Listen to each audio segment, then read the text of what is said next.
Masih dengan saya Brias. Ini adalah episode ke-8 Psychic. Di episode ke-8 ini saya masih membahas mengenai psychic ya. Ini ada yang bertanya, apakah semua psychic reading adalah indigo? Jadi ada dua, psychic reading yang dimulai ketika dewasa dan psychic reading ketika balita itu sudah ada bibit-bibitnya. Bibit-bibitnya itu dalam arti sudah bisa merasakan energi, atau ketika anak-anak sering mimpi dan terjadi, atau mimpi itu kejadian sebelum dia lahir atau yang sudah berlalu yang tidak dia ketahui secara nyata ya. Jadi ada dua psychic reading yang dipelajari ketika dia sudah tumbuh dewasa, ketika anak-anak dan ketika balita tuh dia nggak mendapatkan energi atau petunjuk apapun ya. Terus ada psychic yang kedua adalah psychic sejak balita, anak-anak itu udah terlihat ya, misalnya kelindian mimpi kejadian yang akan terjadi itu disebut indigo ya. Jadi tidak semua psychic reading berasal dari indigo, karena psychic reading adalah praktek kemampuan yang bisa dimiliki banyak orang, berbeda latar belakang dan cara perolehan. Sementara indigo adalah kategori khusus yang menunjuk pada orang dengan bakat lahir tertentu yang sangat spesifik. Jadi indigo itu adalah dari gen sejak lahir. Nah, apakah psychic reading ada gen sejak lahir? Ada juga. Jadi ada dua jenis ya.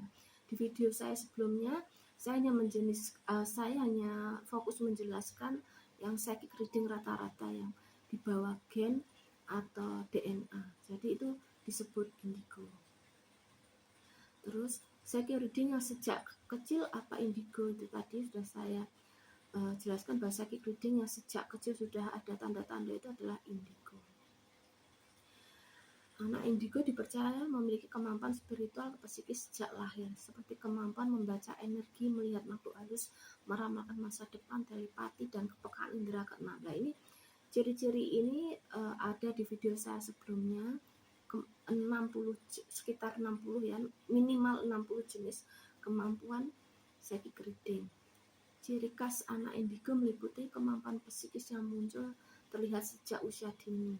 Dalam psychic reading yang sejak dini itu disebut indigo, tapi munculnya ketika dewasa itu bukan jenis indigo. Punya intuisi kuat dan kesadaran spiritual tinggi, memiliki jiwa yang lebih dewasa, mempunyai kemampuan lain seperti telekinesis, kemampuan hipnotis, dan komunikasi dengan makhluk halus ya. Nanti akan saya jelaskan di video selanjutnya apakah dengan melihat roh-roh tapi dia tidak pernah diberi ilham kejadian sebelum dan kejadian akan terjadi, itu akan disebut indigo atau bukan. Seringkali indigo, ciri-ciri indigo seringkali dianggap unik dan berbeda dari anak pada umumnya ya. Ini kenapa ini ada di jawaban video saya ke-7 atau episode saya ke-7 ya. Ini di psychic reading, kekurangan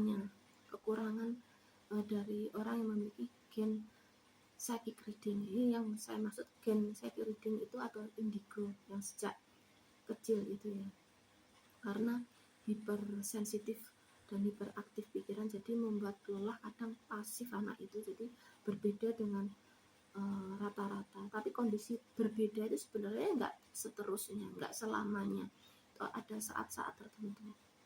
Jadi jika seseorang sudah melakukan psychic reading sejak kecil, besar kemungkinan mereka termasuk kategori indigo yang memiliki energi dan kemampuan psikis bawaan sejak lahir. Namun perlu diingat bahwa definisi dan kepercayaan tentang indigo bersifat spiritual dan belum sepenuhnya diterima oleh pengetahuan modern.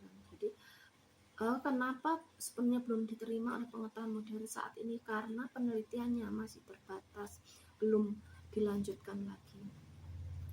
Oh ya, yang menemukan istilah indigo dan menyelidiki itu yang awalnya adalah Nancy Entep ya. Dia kerja menjadi konselor di Amerika. Itu sekian, terima kasih.